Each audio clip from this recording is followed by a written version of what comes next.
Hello friends, welcome back to my channel Ridisha's Paradise. I hope that you all are fine and welcome back to Malaysia series episode 6.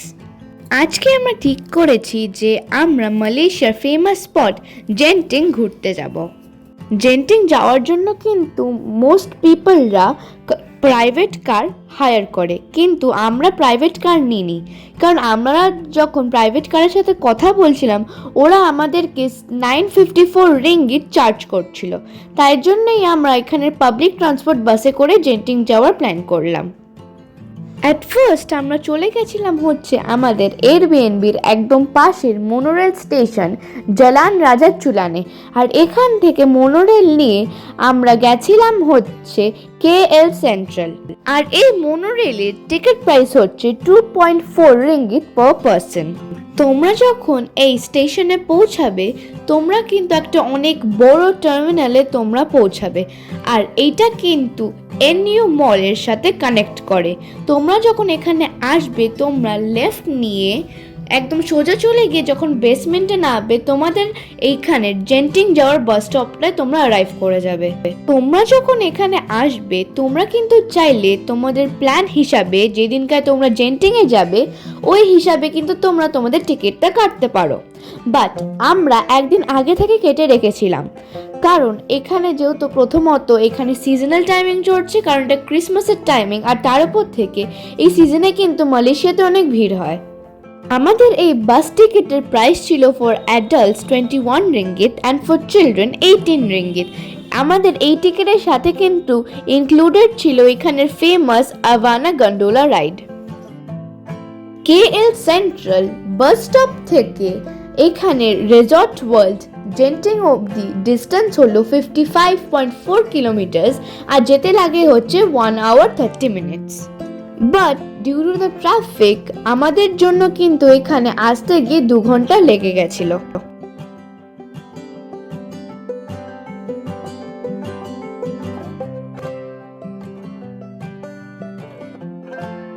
তোমাদেরকে একটা আমি কথা বলে রাখি, তোমরা যখন জেন্টিংয়ে আসবে তোমরা কিন্তু ট্রাই করবে একটু আর্লি আসার, কারণ আমরা যখন এখানে এসছিলাম আমরা ভেবেছিলাম আমরা এখানে গন্ডোলা রাইডটাকে নিয়ে অনেক তাড়াতাড়ি পৌঁছে যাব and will have too much fun, কিন্তু যখন এখানে আমরা পৌঁছেছিলাম আমাদের এখানে একটা 2 ঘন্টার লাইন পাস করতে হয়েছিল।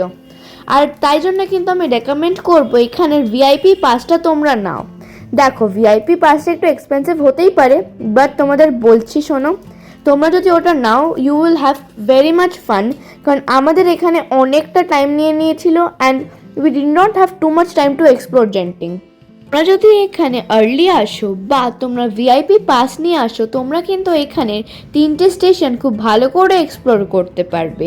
এইখানের ফার্স্ট স্টেশন হচ্ছে চিনশিউ টেম্পল, যেখানে একটা চাইনিজ টেম্পল আছে, আর যেখান থেকে তোমরা জেন্টিংয়ের একটা খুব ভালো ভিউ পাবে। আমরা কিন্তু কোনো স্টেশনে ভালো করে এক্সপ্লোর করতে পারিনি এক্সেপ্ট দ্য থার্ড ওয়ান, কারণ আমরা খুব লেটলি এসেছিলাম আর তার উপর থেকে আমাদের এত বড় লাইনটাকে পাস করতে হয়েছিল।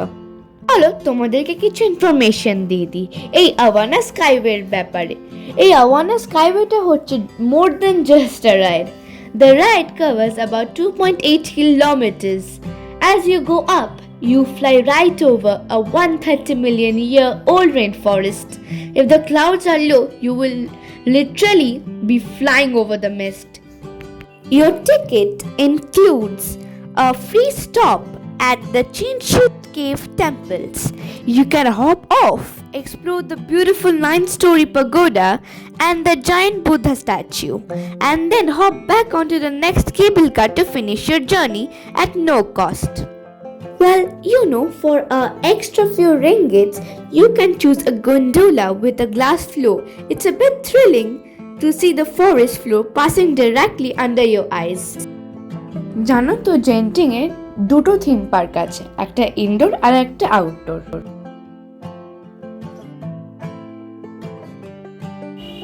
জেন্টিংয়ের আউটডোর থিম পার্কের কিন্তু আলাদা একটা প্রাইস আছে, যেটা হচ্ছে যদি তোমরা ওয়াক ইন কাটো ওইটা হবে 198 ringgit for adults and for children RM 116। But তোমরা যদি ওটা অনলাইনে কাটো ফর অ্যাডাল্টস ওটা পড়বে হচ্ছে RM 168 and for children RM 86. But আমাদের ব্যাড লাকের জন্য আমরা কিছুই করতে পারিনি। ইনফ্যাক্ট আমরা আমাদের রিটার্ন বাসটাকেও মিস করেছি। তাই আমরা ভেবে নিয়েছিলাম যে আমরা গ্র্যাব করে একদম কুয়ালালামপুর পৌঁছে যাব, বাট ওইটা আমরা করতে পারিনি, কারণ আমরা যখন গ্র্যাবের অ্যাপে দেখছিলাম ওইটা আমাদের চার্জ করছিল 600 RM ফর 6 সিটার্স। তাই জন্যে আমরা জেন্টিং থেকে আওয়ানা বাস স্টপ অবধি একটা ক্যাব নিয়েছিলাম, যেটা আমাদের পড়েছিল হচ্ছে 92 রিঙ্গিত। আর ওখান থেকে একটা লোকাল ড্রাইভারের থেকে আমরা কথা বলে একটা ক্যাব নিয়েছিলাম কুয়ালালামপুর অবধি, যেটা আমাদের পড়েছিল 40 রিঙ্গিত পার পারসন। আমরা যখন জেন্টিং থেকে ফিরছিলাম আমাদের ফিরতে ফিরতে প্রায় রাত্রির 11টা হয়ে গেছিলো। আচ্ছা, তোমাদেরকে আমি আমার এক্সপিরিয়েন্সের হিসাবে একটা কথা বলে রাখি। তোমরা যখন জেন্টিংয়ে আসবে তোমরা কিন্তু আমাদের মতন ভুল করবে না। তোমরা যখন আসবে তোমরা কিন্তু হাতে 1-2 দিন টাইম নিয়ে আসবে, কারণ জেন্টিংয়ে কিন্তু অনেক কিছু আছে এক্সপ্লোর করার জন্য। আমাদের যেহেতু এত বড় লাইনে থাকতে হয়েছিল তাই জন্য আমাদের আধা দিনটাই নষ্ট হয়ে গেছিলো অ্যান্ড আমরা কিছুই এক্সপ্লোর করতে পারিনি। আর হ্যাঁ, যেদিনকাই তোমরা পেটালিং স্ট্রিট যাবে তোমরা কিন্তু হাতে টাইম নিয়ে যাবে, কারণ পেটালিং স্ট্রিটটা কিন্তু অনেক তাড়াতাড়ি বন্ধ হয়ে যায় and it is the cheapest market place to shop.